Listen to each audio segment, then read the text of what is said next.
Hello అండి, welcome back to our channel. ఇవాళ ఆరోగ్యానికి ఎంతో మంచిదైన జొన్న రొట్టె ఎలా చేసుకోవాలో చూద్దాం. దానికోసం ఒక కప్పు జొన్న పిండి అండి.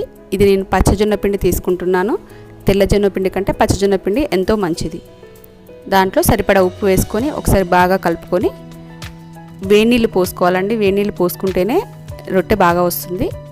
చాలా హాట్గా చేసుకొని కొద్దిగా వాటర్ వేసుకుంటూ ఇలా కలుపుకోవాలి. మధ్యలో కొంచెం వాటర్ వేసి ఒకసారి పిండిని ఇలా దానిపైన పెట్టి ఒక 2 minutes వదిలేయాలండి. లోపల ఆవిరికి పిండి ఉడికిపోతుంది. తర్వాత ఒకసారి కలుపుకొని ఇంకాస్త వాటర్ పోసుకొని పొడిగా పిండిని కలుపుకోవాలి. మొత్తం ఒకటేసారి వాటర్ వేసుకొని కలుపుకోకూడదు. ఇలా కొద్దిగా వాటర్ వేసుకుంటూ పిండిని కలుపుకోవాలి.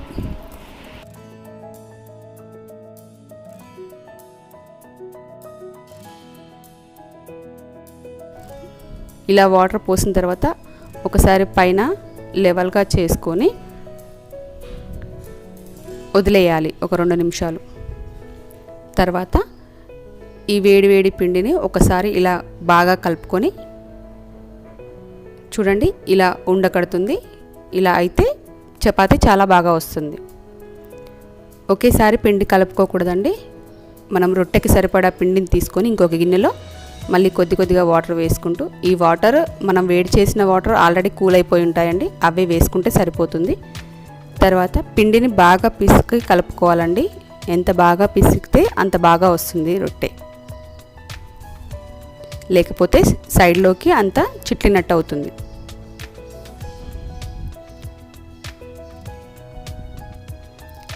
ఈ రొట్టె చేసుకోవడం కోసం ఇలా ఒక కవర్ని కట్ చేసుకోవాలండి. కవర్ మీద చేస్తున్నాను.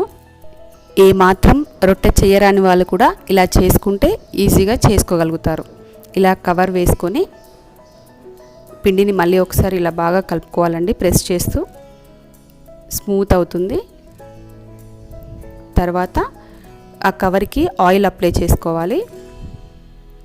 ఇలా అప్లై చేసుకొని ఆ పిండి ముద్దను పెట్టి ఇలా ప్రెస్ చేస్తూ చేసుకోవాలి. చూడండి, ఈజీగా చేసుకోవచ్చు. ఇలా ఎడ్జెస్ ఏమైనా పగిలినట్టు అనిపిస్తే ఇలా ప్రెస్ చేస్తూ దగ్గరికి అనుకుంటూ చేసుకోవాలి. జొన్న రొట్టె చేసుకోవడం చాలా ఈజీ అండి. ఇలా చేసుకుంటే ఏమాత్రం ఇబ్బంది లేకుండా ఈజీగా చేసుకోగలుగుతారు. అందరికీ జొన్న రొట్టె తినాలనిపిస్తుందండి. చాలా హెల్తీ కూడా. ఇప్పుడు అందరు చేసుకోవాలని ఉంది, బట్ చేసుకోవడం కొంచెం కష్టంగా ఫీల్ అవుతారు. ఇలా ట్రై చేయండి, ఖచ్చితంగా మీరు జొన్న రొట్టె చేసుకోగలుగుతారు. ఇలా కవర్లో నుంచి హ్యాండ్లోకి వేసుకొని డైరెక్ట్గా పెనం మీద వేసుకోవాలి. వాటర్తో అప్లై చేయాల్సిన పని లేదండి. మనం పిండితో చేసుకుంటే పైన వాటర్ అప్లై చేయాలి. ఆయిల్తో చేసుకున్నాం కాబట్టి డైరెక్ట్గా చపాతీలాగా కాల్చుకోవచ్చు. వేడి నీళ్లు వేసి మనం పిండిని కలుపుకున్నాం కదండి, అందుకే జొన్న రొట్టె విరగకుండా ఇలా స్మూత్గా చాలా బాగా వస్తుంది. తెల్ల జొన్న పిండి కంటే పచ్చజొన్న పిండి చాలా మంచిదండి. కాస్త చేదుగా ఉంటుంది, బట్ హెల్త్కి అదే మంచిది. మీరు తినలేరు అనుకుంటే తెల్లవి పచ్చవి 2 ఈక్వల్గా కలిపి పిండి పట్టించుకొని చేసుకోవచ్చు.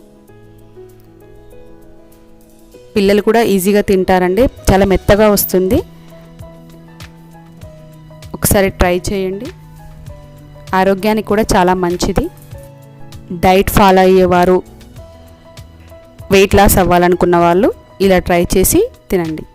ఆరోగ్యానికి ఎంతో మంచిదండి. మీరు కూడా ట్రై చేయండి. హెల్దీ అండ్ టేస్టీ జొన్న రొట్టెని మీరు కూడా టేస్ట్ చేయండి. ఈ జొన్న రొట్టెలకి పప్పు కానీ, కర్రీ కానీ, పల్లి పచ్చడి కానీ ఏదైనా చాలా బాగుంటుందండి. ఏదైనా కాంబినేషన్గా చేసుకొని తినొచ్చు. మన జొన్న రొట్టె రెడీ అయిపోయిందండి. మీకు ఈ రెసిపీ కనుక యూస్ఫుల్ అనిపిస్తే లైక్ చేయండి, మీ ఫ్రెండ్స్కి షేర్ చేయండి, కామెంట్ చేయండి, సబ్స్క్రైబ్ చేయండి. మన వాళ్ళందరూ చూస్తున్నారండి కానీ సబ్స్క్రైబ్ చేసుకోవట్లేదు. ఒకసారి సబ్స్క్రైబ్ చేసుకొని బెల్ ఐకాన్ క్లిక్ చేయండి. నేను వీడియో పెట్టగానే మీకు నోటిఫికేషన్ వస్తుంది. Thank you for watching.